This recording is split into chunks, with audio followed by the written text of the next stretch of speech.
institutions or organizations who are investing a lot of time and money into passing their narrative, passing their message, in a way, doing propaganda. And they have much more resources than independent news journalists and media outlets. So as a result, we have this huge machinery who is creating stories or narratives and spending all the available resources, or using all available resources to pass it across. And it is very difficult for people to really block those misinformation and disinformation when it comes. Furthermore, professional journalists, media, in order to come out with a story, there's a lot of homework to be done. You need to get the information, hear the facts, verify the facts, get the sides of the story, and then come out with professional journalistic output, article, news, whatever. Those who are doing propaganda, they don't need anything. They just decide, now this is going to be the narrative, and bang. All the millions are invested to do that. And we've seen that across the country, in all parts of the world. So it's very complicated. So to conclude, I think in order for us to try to find ways of reducing that confusion, it is exactly up to the journalists, up to the media, to continue and even better strengthen their professionalism, their independence, their neutrality in passing the stories and news to people. And with that, most of us will be available at least to find channels where we will have objective stories rather than, different two, sometimes even three or more agendas, being kind of pushed down our throat, as they say, in order to convince a certain constituents in certain ways. Thank you.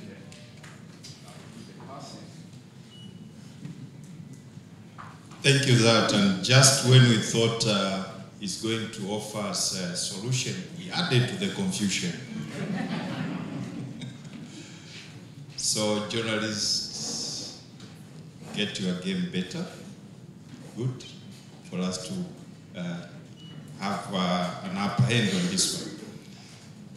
Mr. Matinyi, how do you've heard many of the panelists talking about where the confusion is coming from. You as a registrar of newspaper as well as the director of information services, how is the ministry working toward reducing this misinformation, disinformation, and allow the public to go back to those days when they trusted the media, mainstream media, so to speak? Thank you. I'm the first again. Okay. Yes, as a registrar of newspapers, first of all, we have to appreciate the fact that now actually newspapers, a good number of them are now turning into becoming online products. They don't even publish it as it used to be traditionally. So we have a number of them registered as newspapers, meaning it's the ones to be printed out, but eventually they end up publishing online, or they do both. And speaking of all online products, actually, it's TCRA that has a role to work on that. And that has reduced a little bit our probably would like to use the word supervision or control of the media, kind of. But the thing is, first of all, we have to look at the legal framework we have in our country. And that's where we started working from.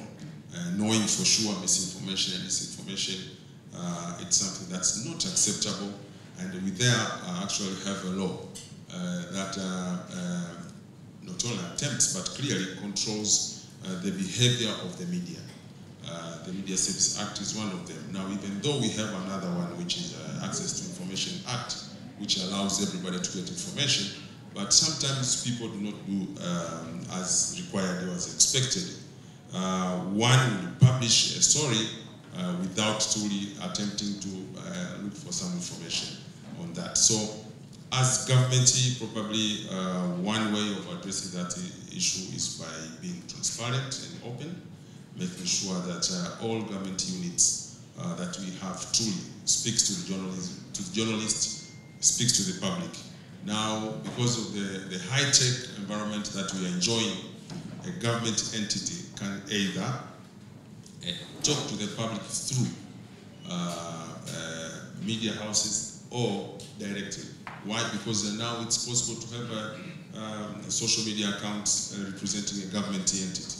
And that makes it easier, and that actually can help us avoid the impact of misinformation and disinformation, because the right information will always be there. The only problem is that the behavior, the general behavior of the citizen journalism doesn't go that way. You may find someone truly writing something without checking anywhere. I'll give an example of one online newspaper in December. They wrote a story about what was happening in Hanang when we had that natural disaster. The story they wrote was completely the opposite of the truth. When talking to them, I had a question to them: where did you get the story? And they were hesitantly responding to that question. I asked them, do you have a reporter there? No. Have you been there? No. Who told you this? They mentioned there was someone from Arusha. But Arusha is another region. Okay, fine. Did you check with the authorities? No. Did you attend any of my 5 press conferences by that time? No. Did you read any of the 12 press statements that everybody saw them? They said no. So what are you doing here now? So I said, okay, I'm going to provide you with all the information. There's press statements here, and everything. Go to YouTube when you see it, and then we'll talk tomorrow. When we talk tomorrow, he was asking me the procedures on how to apologize. So the information were there, but the guy didn't bother to check the information. So eventually go back to what Melisik was advising, ethical journalism. Thank you. Let me stay with you. You started by saying one of the ways of solving this is through legal framework, registrations and what have you. But that can sound like a disincentive, the stick part of things. What about the carrot? What the government doing to make people try to comply without force? First of all, it's very easy to register a newspaper in Tanzania. We don't have a lot of conditions, and that itself actually helps us to promote the actual thing, journalism. It may not include citizen journalism, which is very free, it's just everybody can get there. But when you speak of the traditional media houses, there's no problem. That's why in the last 3 years, we have seen the increase of number of papers that have been registered, and so it's to do with the radios and televisions. So even though we have a law since 2016, but it hasn't hampered the promotion of journalism in the country. Why? Because first of all, that law actually was a product of a discussion between stakeholders and the government. So both of us own the law. So that's one good thing. But the other thing is, how do we apply that thing? And the way we do it, we also try to make sure that we do not appear like we are only on the side of the stick. There's also a side of the carrot. And one thing is to make sure that we, as the government, truly work as a communication machine, that we do communicate. And also accepting the fact that nowadays when we talk of communication, there is always a feedback. It used to be you have a message, you have the medium, you have the receiver, and the sender. But nowadays we have also the 5th aspect of that, which is a feedback. And once you have a feedback, the cycle starts again. You have to communicate back again. So once the government is active on that, that becomes an incentive. Okay, so basically, main of your task is to put out those government strategic communication. But on the side of the media, they are more interested in transparency and accountability. How do you balance between the two? Yes, first of all, we have a national communication strategy coming up, and this actually wants to make sure we are the government, and we want to call it a national government communication strategy. It's a national, that we truly observe that rule of transparency and accountability, that we allow not only the professional journalists to have access to information, but the general public. Why? Because now we can't run away from citizen journalism. And not only that, but we also have to make sure that apart from that, but we encourage our media houses to truly differentiate between, when they talk of accountability, between the government and an individual working for the government. Once we see the difference between the two, it will also be very easy for journalism basically to accept the reality that sometimes the government may be taking this way, but someone within the government may go in another direction. Goes back to 1972, Julius Nyerere, when he wrote the first editorial of Daily News. He was then the president and editor-in-chief. He said that our press should be able to support our country in its development agenda by uncovering those leaders who are not going on the same direction with the whole nation, which means he wanted that aspect of accountability to be there and the press to believe that it's there and that the government supports it. So that's why sometimes when I talk to the international press, actually this morning I was talking to BBC Newsday, I usually tell them that yes, we may have someone in the government misbehaving in this way, but you cannot say that this is the government misbehaving. Why? Because if the government get notice of that, it will definitely take some disciplinary action against that person. Thank you. Thank you. Liberation, Uhuru at last. I have my microphone. So thank you, Director Matinyi, for telling us that there is a communication strategy in the making. And coming to you, Zlatan, again, is asking the director here that is pushing communication from the government and the vice versa. As head of United Nations in Tanzania, how do you see journalism, the media in Tanzania, participating in pushing the agenda of sustainable development goals? Are you happy? If we put a scale of 1 to 10, are you happy? 1, 10, 0? Let me first say that I see the role of the journalists and media in promoting the Agenda 2030, the Sustainable Development Goals. It's very important, even critical in any society. But then let me say that considering how far we have gone in addressing and reaching the targets of the Sustainable Development Goals, whereby most part of the world is still behind schedule significantly, in some areas it's dropping, I would say that we have collectively so far failed. We have seen some progress, but generally we have failed. That doesn't mean that journalists have failed. A 1, a 4. I would say that the journalists have a very positive role in promoting the SDG agenda, and in Tanzania I would put it at 5. And I would put it even lower a few years ago. So in the UN system, we have tried to connect with various stakeholders in order to bring these things together. We've had very good dialogue with the government, together with the other development partners, in bringing our thinking together. And I think that today, when we talk about national development in Tanzania, the government lead and the government national priorities are much closer to what the UN and other development partners are supporting. And we are almost behind a fully integrated blueprint of what needs to be done and what are the ways to do it to achieve it. We have also done similar outreach to journalists on a few occasions and continue working with the media in trying to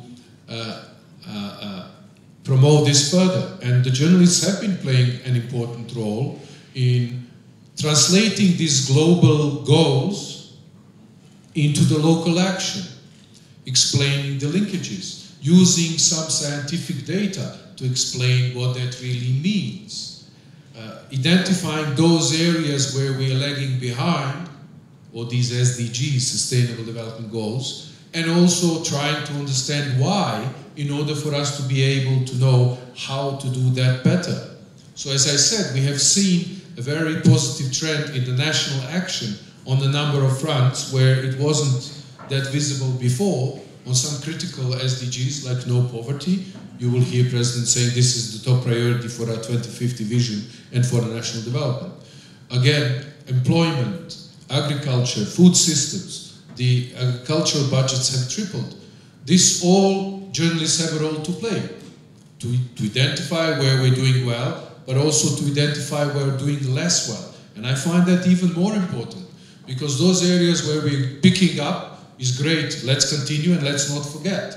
But those areas where we're still not realizing that we're behind, we need to accelerate there too. And that's a very important role for them to play. Through all this work, journalists are practically also impacting the policy developments and even, strategic legislative steps sometimes. We've seen opening up of civic space and media space here, which is also good because now we also see more linkages between the different goals, because the complexities of the 17 goals are that they all influence each other. If you're failing on one or two, that's affecting 3-4 others. So a lot of responsibility, but also a lot of opportunity for the media, for the journalists, to really help us all put these sustainable development goals, which is a global, international, but also national target, because all the countries have signed to them, every single one, and then to start identifying those areas where we need to do more and how to do more to achieve that. Thank you. We are at 5. We are seeing some positives and some alignment between the government development agenda with the UN. Not just some, quite good alignment. I would say. Okay. But a lot need to be done. We are at 5. So how are we faring in the area of climate action, for that matter? Yes. Well, climate action, as you know, is SDG 13. It's one of them. And I'm proud to say, I'm proud for Tanzanians, the government and its people, to say that Tanzania is doing better on climate action than many countries. And it's considered to be one where they're going quite well. Yes, it does deserve applause. Together with the responsible production and consumption. This is in the last year's SDG report by the Sachs Group, which was done. Now, that doesn't mean that we're over. There's still a long way to go.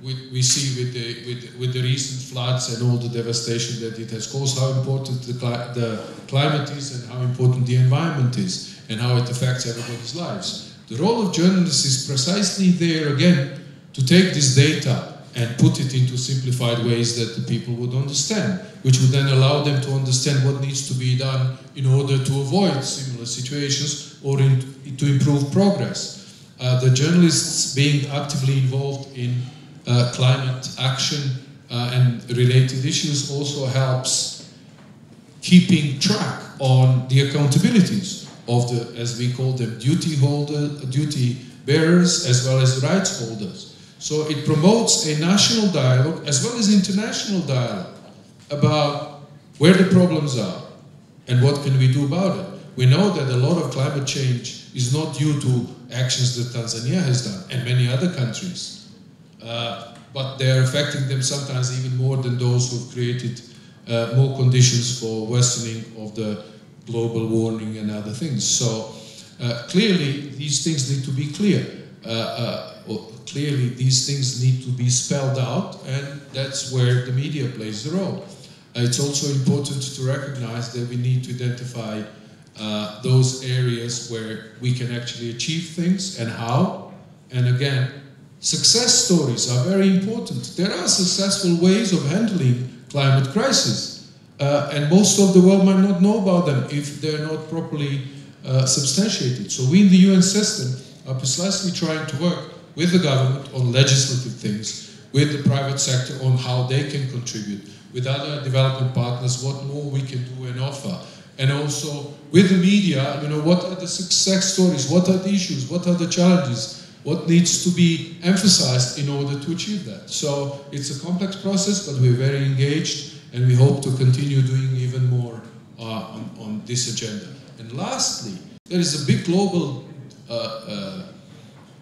dialogue about financing for development, or even particularly financing for climate. And these are critical issues. As I said, countries that haven't contributed are now being asked to pay the price to reduce various emissions, and there are international ideas and plans how we could do that by burden sharing across states. And I think, again, media, and we have heard that from our own president, being spoken on more than one occasion, and not just the president. So, you know, these are all important issues that need to be picked and need to be explained to the people. Thank you. Thank you. As you pass the microphone to Kemi, I want to thank the audience for celebrating the small wins we are getting. That's very important in the theory of change. When you are changing, you have to celebrate. You have to talk more about those success stories. Kemi, coming to you. You lead the development docket, and we want to hear your views on the contribution of journalism when it comes to fostering democratic governance and accountability. How do you see the situation? How can we do better? Thank you. I think Professor Jeniffer asked a question earlier. What's the difference between us and a journalist?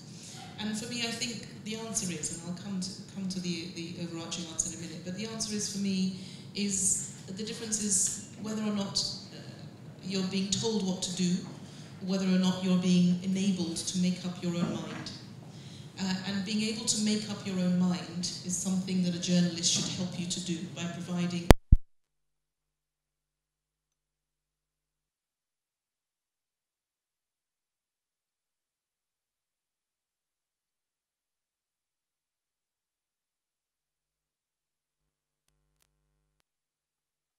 are able to make up their own mind.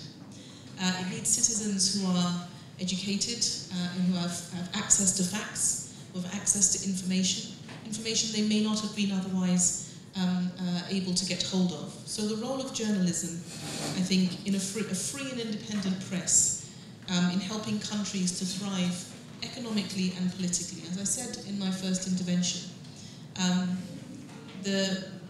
defining the narrative of democracy, or defining the narrative of, or the vision, if you like, for a country, what it stands for, what it aims to do, how it wants to grow economically and socially, is an absolutely fundamental part of defining what democracy is. And so the role that journalists play, professional, independent, objective journalists play, is to help to shape that narrative, is to enable that conversation to be had by the citizens who are able to make up their own mind and who are able to contribute to the conversation about what is the vision for this country, what is my role as a citizen, how should I contribute to the development of my country. There was a study a few years ago that found that countries with an independent media are less prone to famine because the populations were alerted to upcoming food shortages earlier, and because the governments of those countries can take early action. So that's a very, I think, illustrative examples of how good journalism can help people take action, make up their own mind, make decisions in advance to be able to avert disaster. Research also shows that press freedom delivers many development benefits. It increases political participation. It reduces corruption. It also helps with more effective delivery of services, and it enhances well-being. As I said, being able to engage and be active in the conversation about the future of your own country and about what is right and which narrative is the one that you want to promote for your country and as a citizen is absolutely fundamental to democracy. And I think in this contested world where we are seeing disinformation, misinformation, deliberate disinformation and the fight, if you like, the contestation of whose truth is the most important, which truth has the most power. The role of professional, independent, objective journalism is even more important today.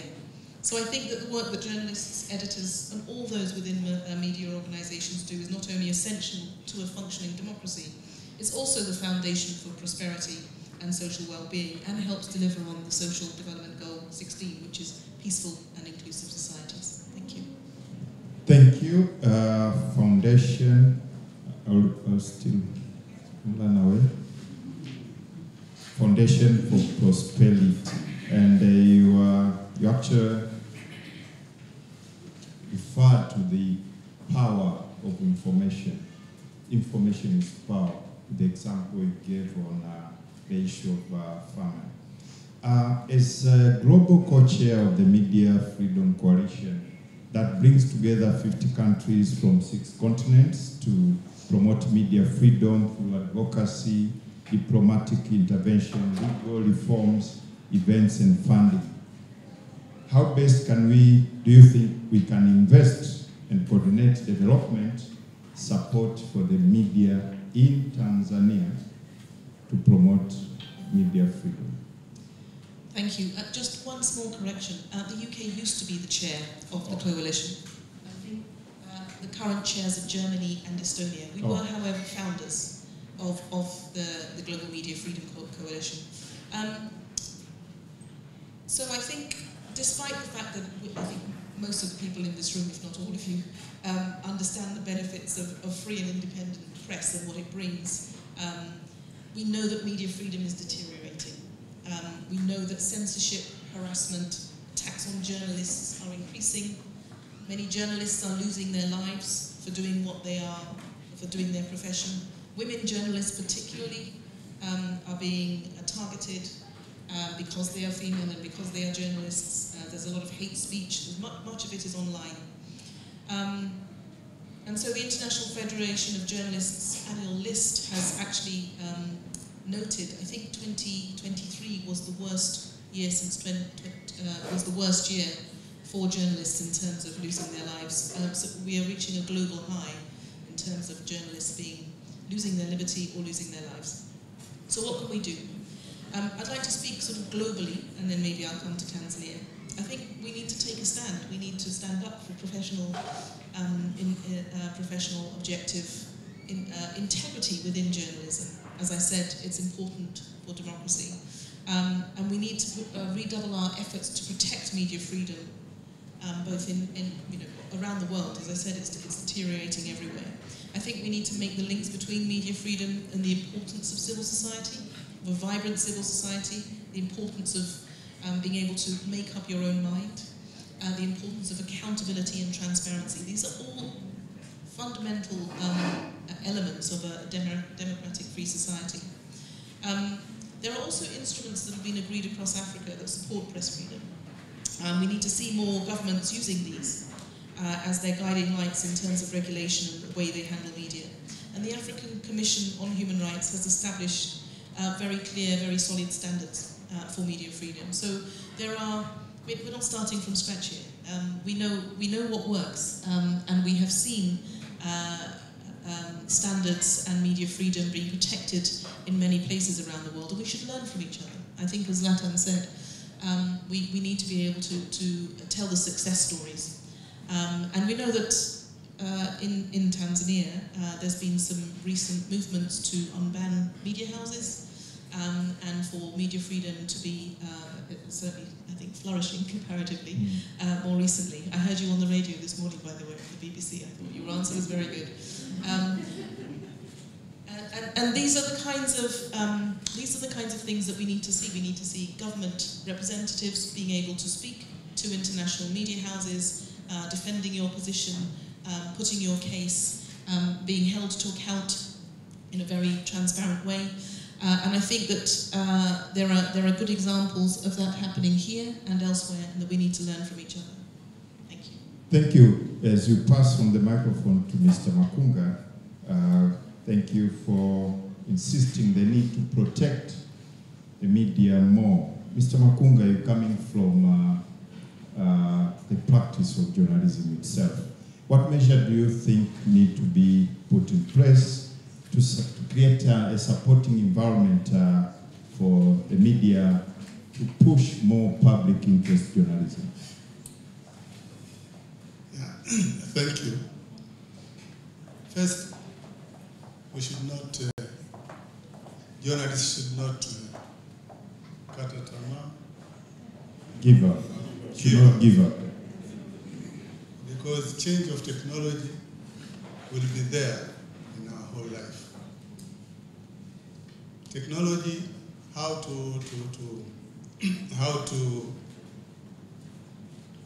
give the information to the public, changed from radio, TV, now to social media. But as media houses, we should see and stand up how we can use the current technological change to survive. Because we should not leave the public to be journalists. Let's continue to be journalists and use our profession through social media to pass the right information to the public. By here to scatter tamaa. Asante. And just as a follow-up to that, that we shouldn't give up. Editors as gatekeepers, how do we make editors move from just being gatekeepers to actually being the catalyst for development? Thank you. When we sit in our newsroom as journalists, we know our role is to inform, to educate, to entertain, but our responsibility is the reflection of what society needs. And if we are to survive, we should publish or give information to the public that the public wants. So the first thing in our media houses, we need to have a regular content research. What do public need and how? If we don't do researches in our media houses and pretend to do the same as we did a few years ago, then we are going to collapse. So through research, you will know what the public wants to get from your media house. When we were at the journalism schools, we were taught to, when you write a story, you write 5 W's and 1 H. But majority of the stories we publish, we concentrate more on 5 W's. The H, we don't touch it. With social media now coming in, we need to utilize the H, because social media will come up like yesterday, Yanga beat Simba 5-1. Social media will put through that information today when Yanga and Simba play. Now you have a newspaper tomorrow.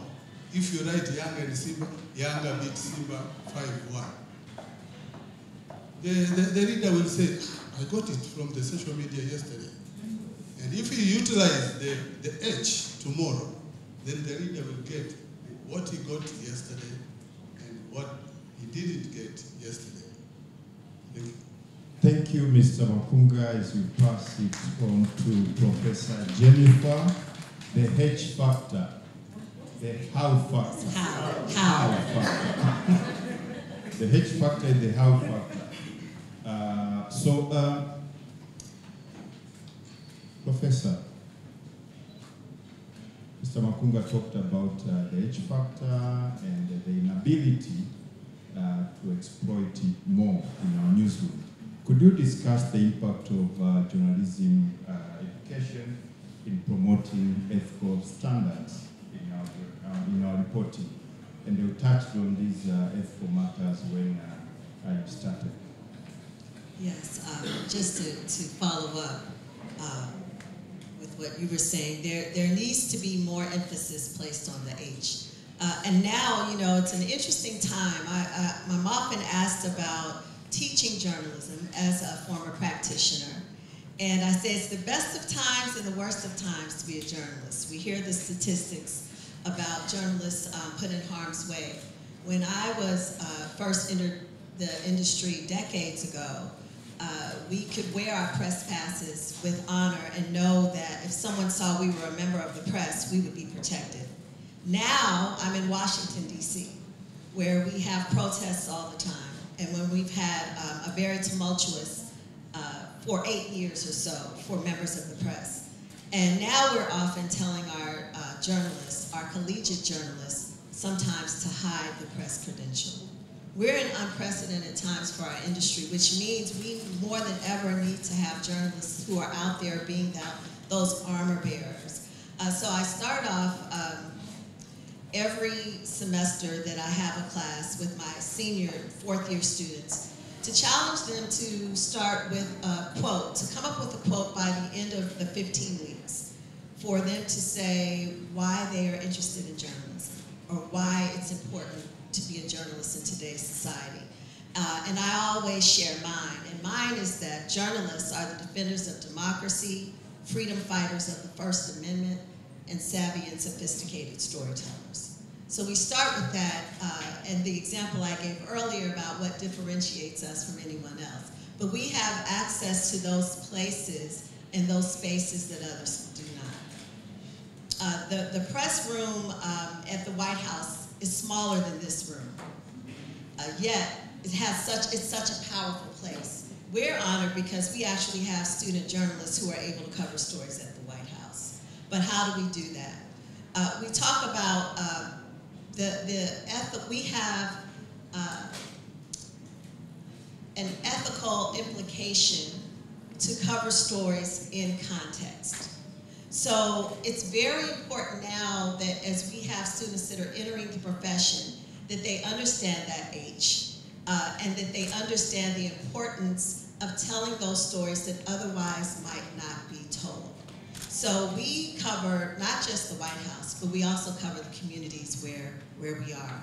We talk about those issues that matter to communities, because we say all politics is local, all journalism is also local. So I think it's important for us as journalism professors to go back to the basics. We talk about convergence and how things are changing and how technology has changed. But journalism foundationally and fundamentally has not changed. So we have to go back to the basis, and that is that journalism is always based in fact. We have to be fair, accurate, clear, truthful, and I also do a double T, T squared, and transparent. So we teach our journalist students to use that as the foundation of the stories that we're doing. It's amazing to see the transformation from the beginning of that class until the end, when they're about to transition from classroom to newsroom to control room, whatever room and space they want to occupy, and represent and be bold in it and be proud to tell those stories and to ask those questions and to hold the government into account. Thank you. The purpose of one being a journalist, and you talked on how do you prepare young journalists to face the challenges of journalism in today's world. We heard about the concept of firewall in the US. Talk to us about that, and how can it be implemented, or can we learn from it here in Tanzania? Well, basically, briefly, we are running out of time. Yes, and basically, in general terms, a firewall is, we know what a firewall is, but a firewall is there to say we are not going to stand in the way of you doing your position. So in the U.S., we want to make sure that the business side of the industry does not interfere with the news side. If it's Voice of America, which some of you may know, that may be a government entity, they do not interfere with the news. So if, for example, that CNN is doing a story on a car manufacturer that's having problems, and that manufacturer is a stakeholder and has a lot of sales, the business side cannot tell the news side, you cannot cover that story. I think it's important to have that clear line in the sand that we are here to do a story, but we cannot be influenced by the business side. I think it always comes down to the bottom line. It's difficult when you have more government-owned news outlets and agencies, so I think it's important to have those stakeholders, those news directors, those editors, have those conversations with those in power and the owners, so that there can be that delineation. And regardless of who's paying the bills, so to speak, that you are going to be free to tell those stories, even if it's a story that investigates the organization, which we've done many, many times in the US.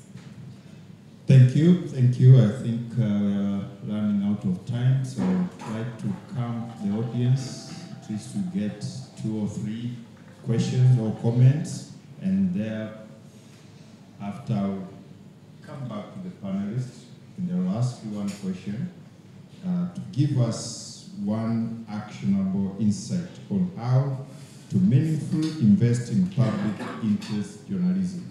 So I'm giving you time to prepare as we go to the audience. Tuchukue mikono. Okay. I see 4 hands. I'll grant those 4. 1, 2, 3, 4, and then we come back to the panel.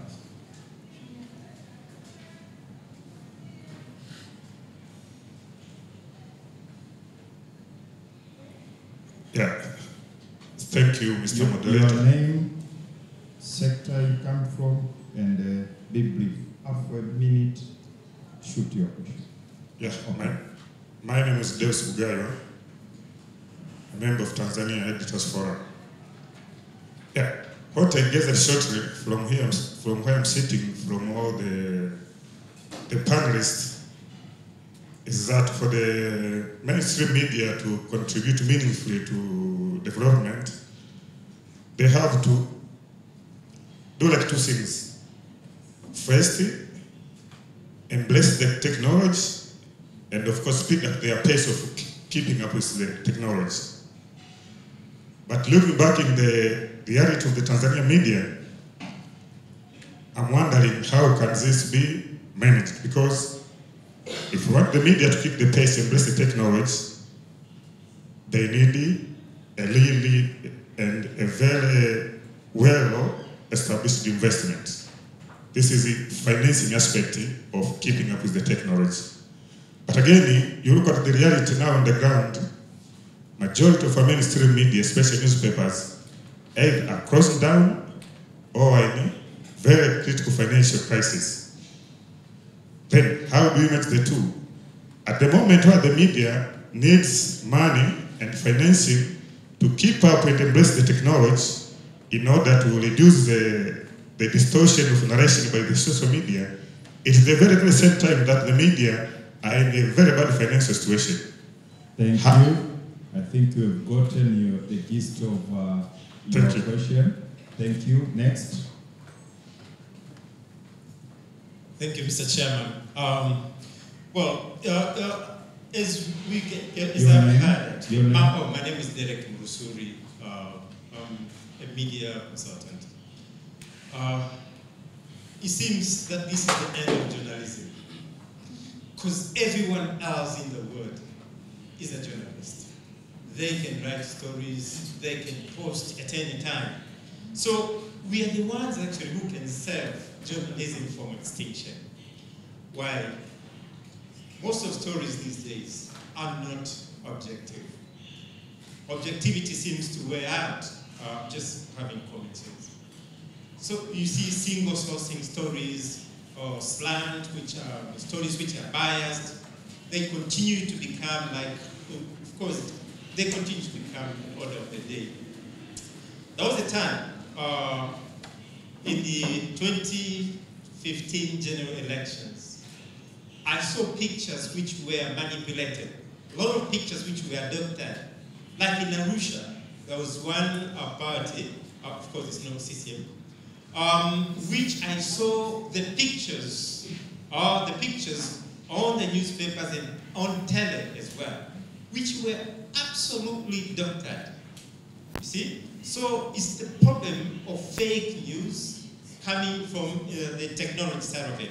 But what can we do to say that very quickly? First, we have to uphold ethics. Our training institutions and our newsrooms, that is very important. And then the ability, we have to help develop the capacity for both journalists themselves when they read other stories and society or audiences to be able to distinguish from fake, from fake news and all sorts of things. Thank you. Conclude. Okay, just two more.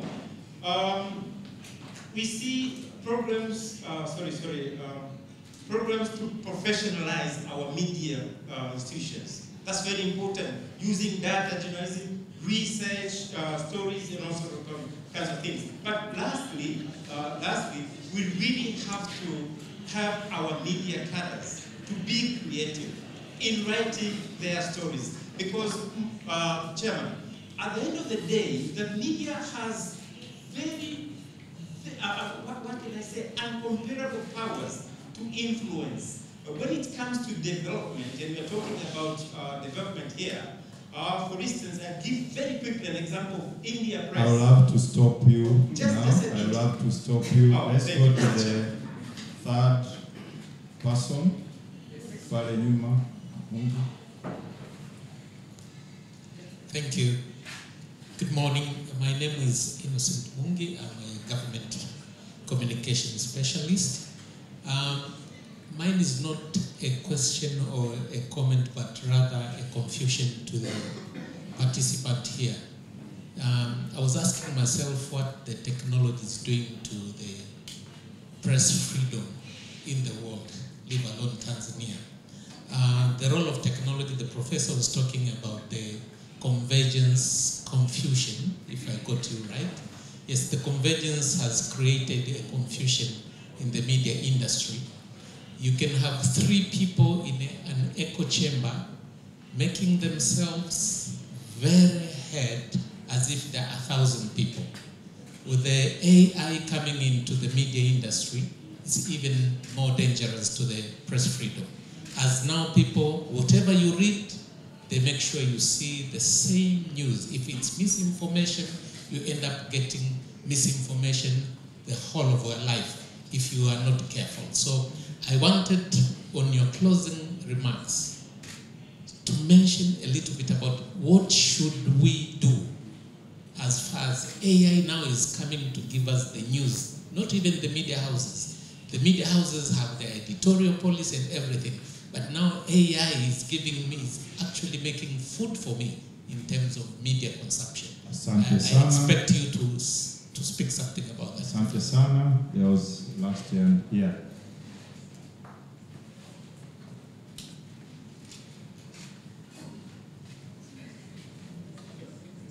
Until today, I did not know even the questions can be gender insensitive.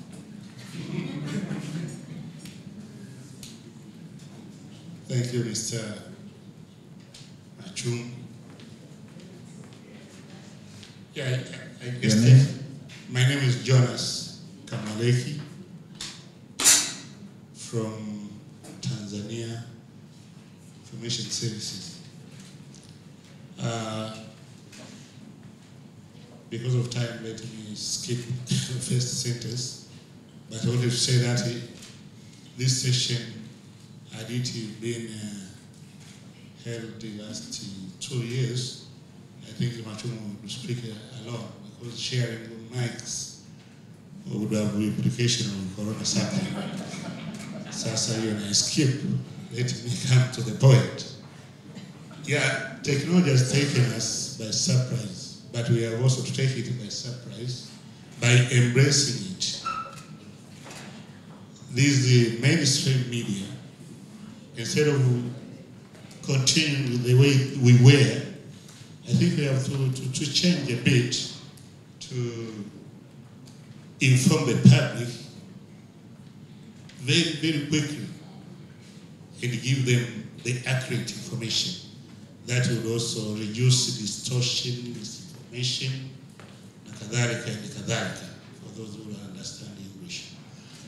So, let us be proactive, let us be creative, let us be innovative, so that we don't be taken by surprise by technology, other than we take the technology by surprise. Asante sana. Asante sana. So we'll come back and taking those 4 questions. And unless the organizers tell me you're adding me a few minutes, we've run short of time. But because of the gender insensitivity, I'm going to use my authority to allow this lady here to ask a question. Brief to the point, quickly.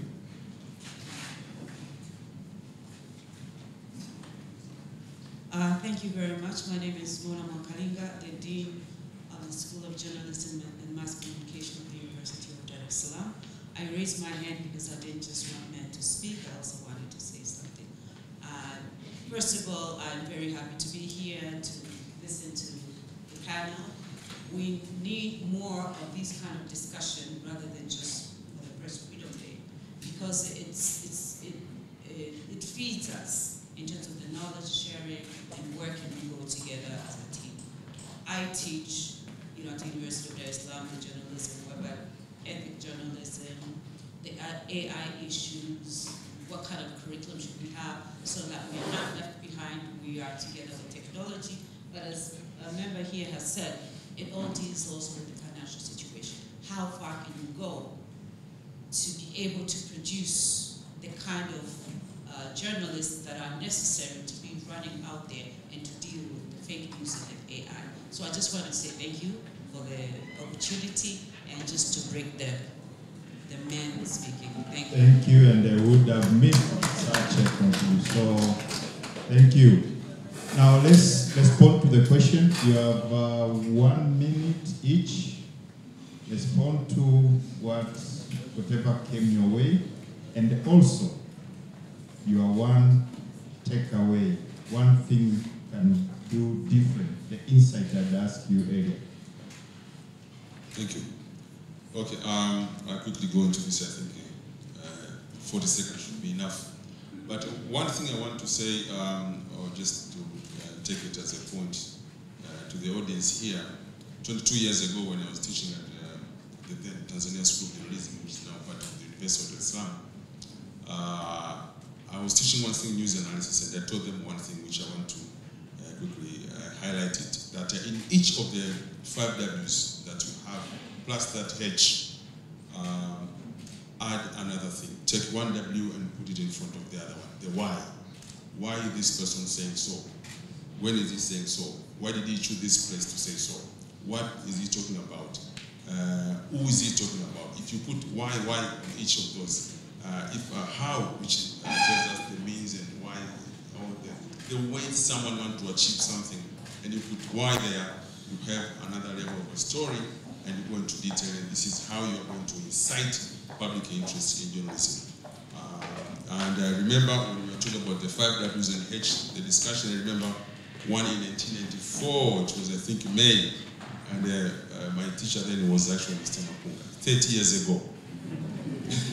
So when he was mentioning here, I remember that, and another thing I remembered was the way we can take any challenge. In 1994, we were actually the first media house in Tanzania to get rid of typewriters and take computers. By then, there were Macintosh computers. So we can actually take the challenge and move on without hesitation. Thank you. Pass it on to Kemi.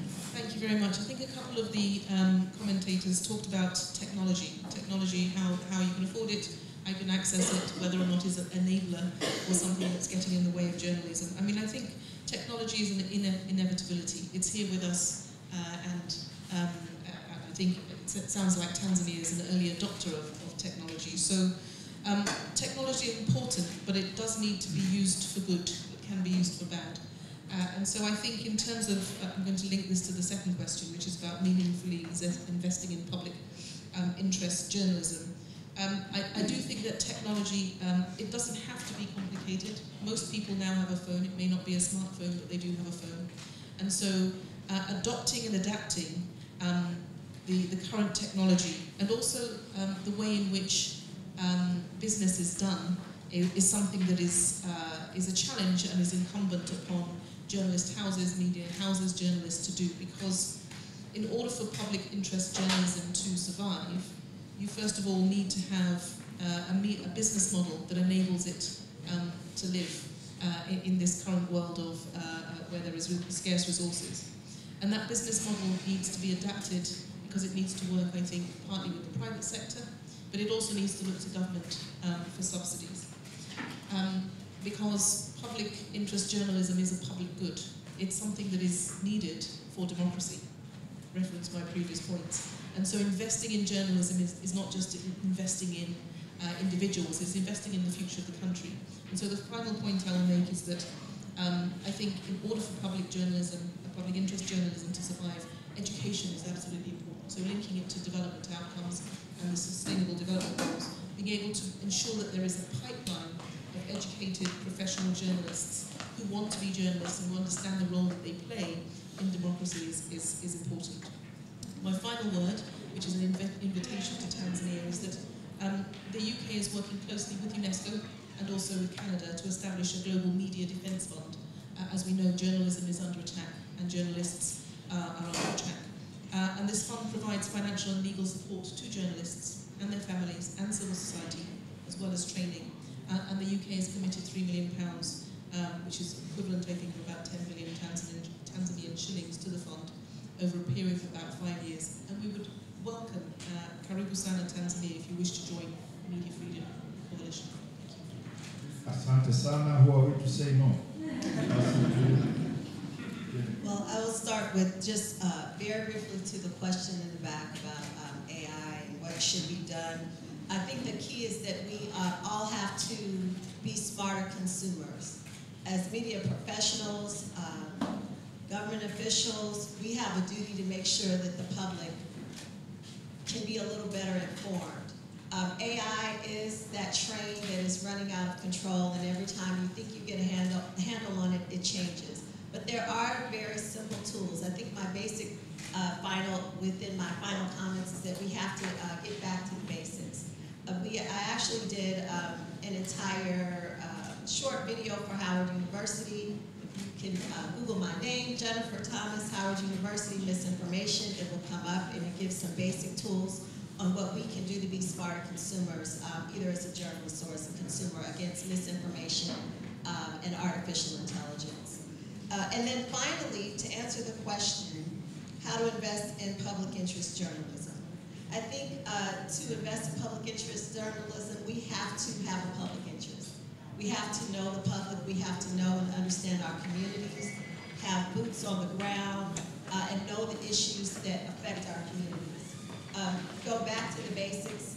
I like to say we have to use and implement the KISS method, keep it simple system. Just tell the stories, know why it matters, and get back to the basics. And finally, we all have to have faith. And as journalists, we should have faith. That means we should be fair, accurate, interesting, thorough, and human. So, asante sana. Asante sana. Go back to the basics and focus on that kiss. Not that one. Mr. Makunga. Thank you. To me, I'll always address media houses because I'm from there. Develop a business model that will accommodate social media. How you will get it from experts from in the society. My takeaway: never give up. Never give up and complain. To the journalism schools, on day 2 journalism. We need journalists who can report tomorrow, who can report for tomorrow.